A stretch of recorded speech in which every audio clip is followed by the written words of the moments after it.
স্বাস্থ্য সহকারীদের ৬ দফার আন্দোলন আর সংকটের কারণে গত ডিসেম্বরে টিকা কার্যক্রম ব্যাহত হওয়ার কথা জানিয়েছেন স্বাস্থ্য মন্ত্রণালয়ের সচিব কামরুজ্জামান চৌধুরী। দেশে হঠাৎ হামের প্রাদুর্ভাবের বিষয়ে গতকাল যমুনা নিউজের অনুসন্ধানে প্রথমবারের মতো উঠে আসে সেই তথ্য। আর আজ রাজশাহীতে স্বাস্থ্য সুরক্ষা বিভাগের সচিবের কথায় মিলল সেই অনুসন্ধানের সত্যতা। এদিকে গত ৮ বছর ধরে হামের টিকা দেয়া হয়নি বলে স্বাস্থ্যমন্ত্রীর দাবি নিয়ে অনুসন্ধান চালিয়ে দেখা যায় শুধু নিয়মিত টিকাদানই নয়, এই সময়ের মধ্যে বিশেষ ক্যাম্পেইনও অনুষ্ঠিত হয়েছে। সিলন টি রপ্তানিতে শীর্ষে। শিশুদের হঠাৎ হামের প্রকোপ বাড়ায় যমুনা নিউজের অনুসন্ধানে বেরিয়ে আসে গত ডিসেম্বরে সারা দেশে টিকা প্রদানের হার উদ্বেগজনকভাবে কমেছে। সেই মাসেই স্বাস্থ্য সহকারীরা নেমেছিলেন আন্দোলনে। মঙ্গলবার স্বাস্থ্য সুরক্ষা বিভাগের সচিব কামরুজ্জামান চৌধুরী রাজশাহীতে সাংবাদিকদের জানালেন সেই একই তথ্য।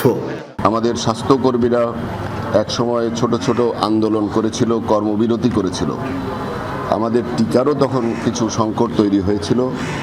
এই সংকট আবার কিছু মায়েরা ধরেন একদিন হয়তো এসছেন, সেদিন কর্মবিরতি ছিল, পরে ওই মায়েরা আর আসেননি। এই ধরনের কারণে কিছু জায়গায় গ্যাপ তৈরি হয়েছে। এই আমাদের ইনভেস্টিগেশনে, প্রাইমারি ইনভেস্টিগেশনে বলে যে ওই গ্যাপগুলোর কারণে এটা ছড়িয়েছে। এর আগে রোববার স্বাস্থ্যমন্ত্রী দাবি করেছিলেন গত ৮ বছর দেশে হামের টিকা না দেয়ায় এই পরিস্থিতি দেখা দিয়েছে। 2018-র পরে আর কোনো ক্যাম্পিং হয় নাই 8 ইয়ার্স।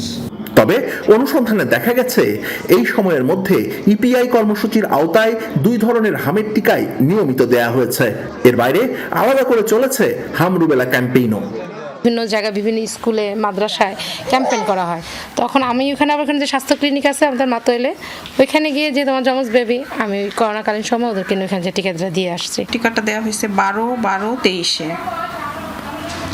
তারপরে টিকাটাও দেওয়া হয়েছে 15/3/24-এ। কেউ যদি আপনার ওই মুহূর্তে যাইতে না পারে, তখন দেখা যাচ্ছে আরেকটা সুবিধা আছে আমাদের এখানে, আরবান আছে, যেহেতু আরবান থেকে তখন দেখা যাচ্ছে ওই টিকাটা দেওয়া সুবিধা পাওয়া যায়। যদিও স্বাস্থ্যের সচিব বলছেন করোনা মহামারীর সময়ে টিকাদানে কিছুটা স্থবিরতা তৈরি হয়েছিল।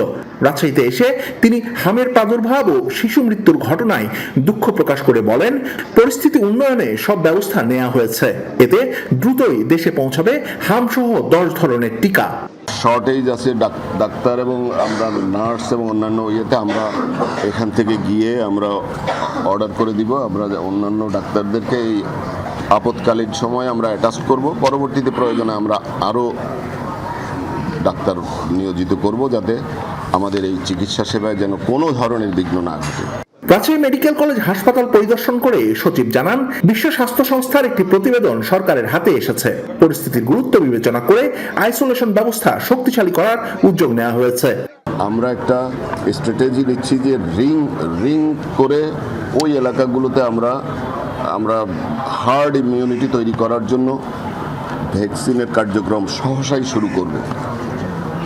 এটা আপনারা জানেন, সরকার আমাদের এই স্বাস্থ্য ব্যবস্থায় এবং বাচ্চাদের হাম থেকে শুরু করে এই সংক্রামক সকল ব্যাধির ব্যাপারে টিকা কর্মসূচির ব্যাপারে সচেতন। রাজশাহী মেডিকেল কলেজ হাসপাতালকে 7টি ভেন্টিলেটর দেন সচিব। এছাড়া 3 মাসের মধ্যে রাজশাহী শিশু হাসপাতাল চালুরও আশ্বাস দেন তিনি। শিবলি নোমান, যমুনা নিউজ, রাজশাহী।